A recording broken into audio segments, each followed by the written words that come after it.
Hello दोस्तों, आधार study में एक बार फिर आप सभी का हार्दिक स्वागत है।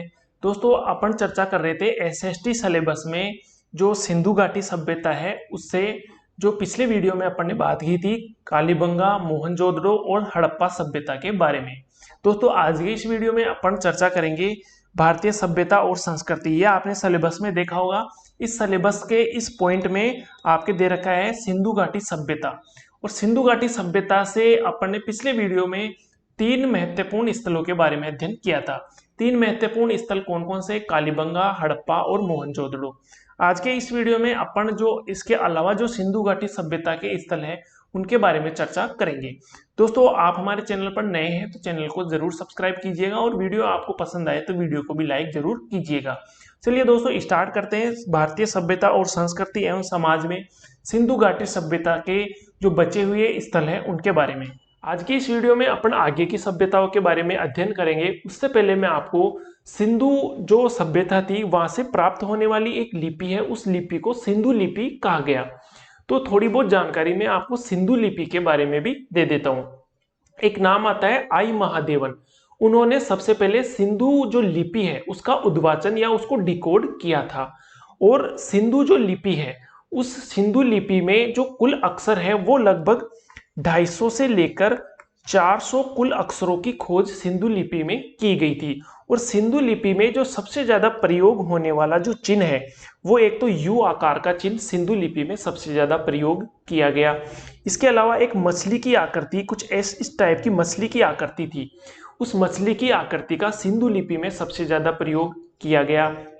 इसके अलावा सिंधु लिपि में एक लिखने की एक विशेष पद्धति थी, उस पद्धति का नाम था ब्रुष्टोफेदन।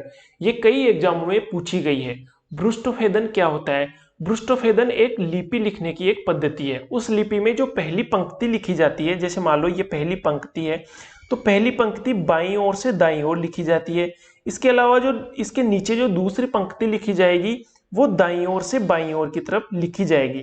तो ये जो लिखने की पद्धति थी इसको ब्रुष्टोफेदन पद्धति कहा गया था। इसके अलावा 1853 में सबसे पहले सिंधु लिपि के बारे में जानकारी प्राप्त हुई थी। कब हुई थी? 1853 में सिंधु लिपि के बारे में सबसे पहले जानकारी प्राप्त हुई थी।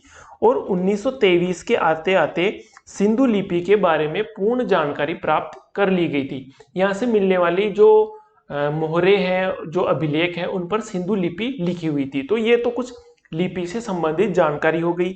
ये आपके एग्जामों में ऐसे फैक्ट पूछे जाते हैं।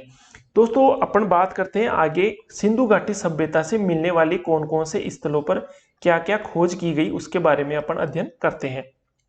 तो सबसे पहले सिंधु घाटी सभ्यता का जो स्थान था धोलावीरा। दोस्तों, धोलावीरा के जो खोजकर्ता थे वो जेपी जोशी सन 1900, ये यहाँ पे मिस्टेक हो गया, ये है 1967 से 1968 में जेपी जोशी के द्वारा सन 1967 से 1968 के दौरान धोलावीरा की खोज की गई। धोलावीरा कहाँ है? गुजरात में धोलावीरा है। इसके उत्खननकर्ता आर.एस. बिस्ट इसके उत्खननकर्ता थे और ये उत्खनन कार्य इन्होंने सन 1990 से 91 के दौरान किया था।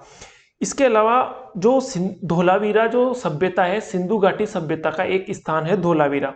और ये गुजरात के कच्छ जिले में एक स्थान है, उसका नाम है बछाऊ। बछाऊ नामक स्थान से ये धोलावीरा सभ्यता की खोज की गई।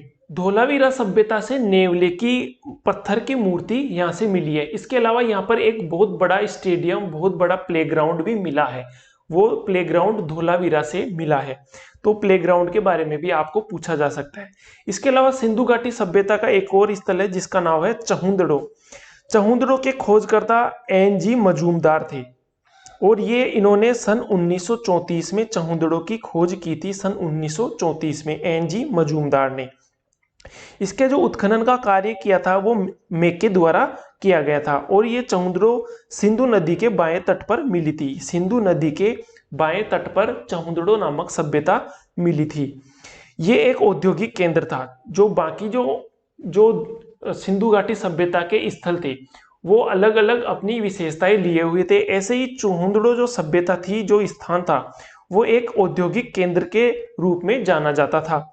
इसके अलावा यहाँ से मिलने वाली जो सामग्रियां हैं उन सामग्रियों में वक्राकार ईंटें, कांसे की गाड़ी और इसके अलावा मनक्का बनाने का कारखाना, ये सब चहुंदड़ो सभ्यता से मिला है। तो ये सब चीजें आपको ध्यान में रखनी है दोस्तों। ये जो पीडीएफ है ये आपको हमारे टेलीग्राम चैनल पर ऐसे कैसे मिल जाएगी।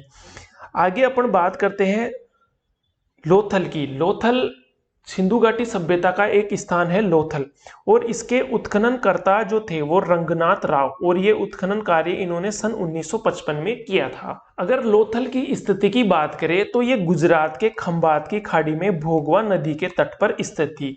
दोस्तों कौन सी सभ्यता किस नदी के किनारे स्थित थी, ये आपके अनेकों एग्जामों में क्वेश्चन पूछा गया है। सभ्यता दे देता है और उससे संबंधित नदी आपको पूछ लेता है। तो मैं एक कंप्लीट लिस्ट लेके आया हूं, उसमें कौन सी सभ्यता किस नदी के किनारे स्थित है वो अपन आगे चर्चा भी करने वाले हैं। तो आपको एक तरफ सभ्यताएं और एक तरफ नदियों के नाम ऐसे कैसे आपको मिल जाएंगे। तो स्थिति की बात करें, लोथल गुजरात की खंभात की खाड़ी में भोगवा नदी के तट पर लोथल सभ्यता स्थित थी, और यह समुद्री व्यापार का एक मुख्य केंद्र था, क्योंकि खंभात की खाड़ी है और वहां से समुद्र सटा हुआ है। तो यहां से समुद्री व्यापार का ये केंद्र मिला था, इसके प्रमाण यहां से मिले हैं। दोस्तों इसके अलावा व्यापारिक गतिविधियों की राजधानी के नाम से भी लोथल को जाना जाता है, क्योंकि यहाँ पर अत्यधिक व्यापार से संबंधित उद्योगों से संबंधित कार्य किया जाता था। इस वजह से इसको व्यापारिक गतिविधियों की राजधानी के नाम से भी जाना जाता है। और इसके अलावा इसको डॉकयार्ड या जहाजों की गोदी भी लोथल सभ्यता को कहा जाता है, क्योंकि यहाँ पर जहाजों के अवशेष मिले हैं और ये व्यापार समुद्री मार्गों से व्यापार करने का एक मुख्य केंद्र था।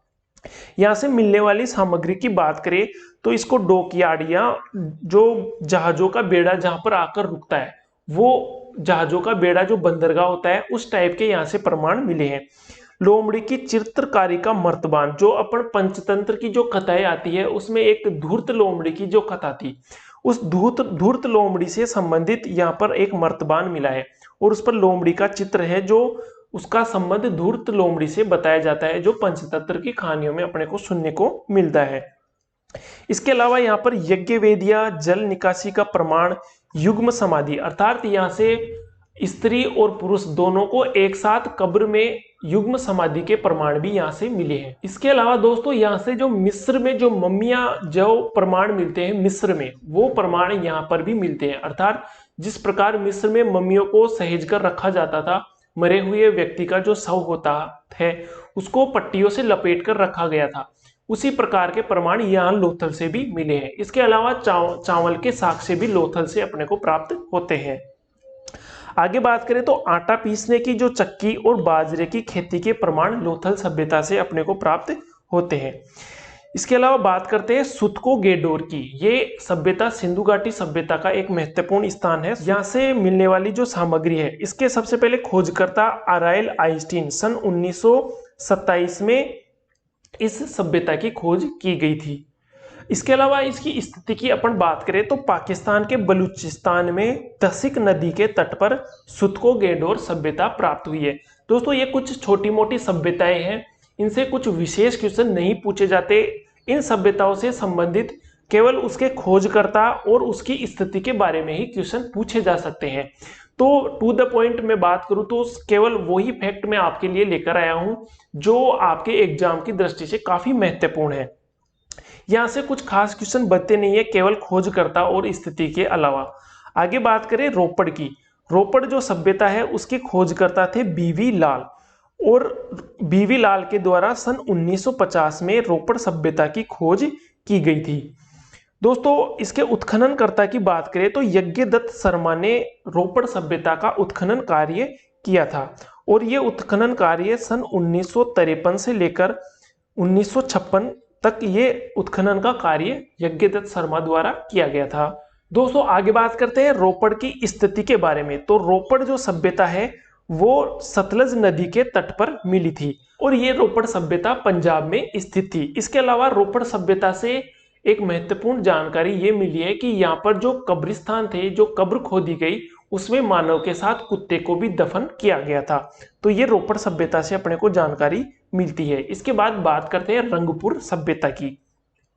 दोस्तों रंगपुर सभ्यता के जो उत्खनन का कार्य किया था वो रंगनाथ राव द्वारा सन 1953 में किया गया था। रंगपुर की स्थिति मिलती है अहमदाबाद के सुखबहादुर नदी के तट पर रंगपुर सभ्यता खोजी गई थी। रंगपुर से संबंधित अगर अन्य जानकारी की बात करें तो रंगपुर से ईंटों से बने हुए दुर्ग भी मिले थे और चावल के साक्ष्य भी रंगपुर से मिले थे। और रंगपुर के बारे में एक विशेष बात यह है कि 15 अगस्त 1947 अर्थात आजादी के बाद सिंधु घाटी सभ्यता का खोजा गया ये प्रथम स्थान था। आजादी के बाद खोजा गया रंगपुर प्रथम स्थान था।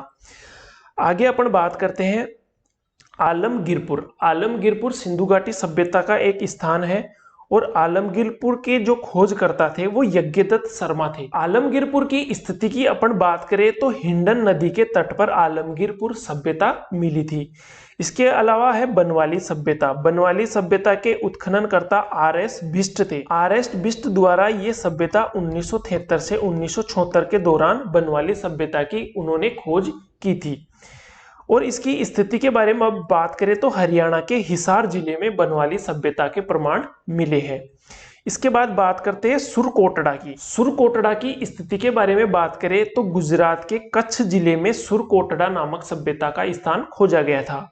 और दोस्तों सुरकोटड़ा से जो महत्वपूर्ण जानकारी मिलती है वो है यहाँ से घोड़े की अस्थियों के अंतिम प्रमाण यहाँ से सुरकोटड़ा से मिले हैं। गुजरात के कच्छ जिले में सुरकोटड़ा सभ्यता थी। तो दोस्तों ये कुछ सिंधु घाटी सभ्यता के महत्वपूर्ण स्थान थे। अब अपन आगे बात करते हैं कि जो सिंधु घाटी सभ्यता के जो स्थान है जो उत्खनन जहाँ से किया गया है और सिंधु घाटी सभ्यता किस नदी के किनारे कौन सा स्थान बसा हुआ था, क्योंकि ये फेवरेट क्वेश्चन होता है एग्जामिनर का पूछने का कि एक तरफ स्थान दे देगा और एक तरफ नदी दे देगा और उसके मैच करने वाले क्वेश्चन भी आपको पूछ सकता है। तो मोहनजोदड़ो जो सभ्यता थी वो सिंधु नदी के तट पर स्थित थी। हड़प्पा जो सभ्यता थी वो रावी नदी के तट पर स्थित है। कालीबंगा सभ्यता राजस्थान में घग्गर नदी या इसको सरस्वती नदी के नाम से भी जाना जाता है। कालीबंगा सभ्यता घग्गर नदी के तट पर स्थित थी। लोथल सभ्यता की बात करें तो ये भोगवा नदी के तट पर स्थित थी। रोपड़ सभ्यता सतलज नदी के किनारे स्थित थी।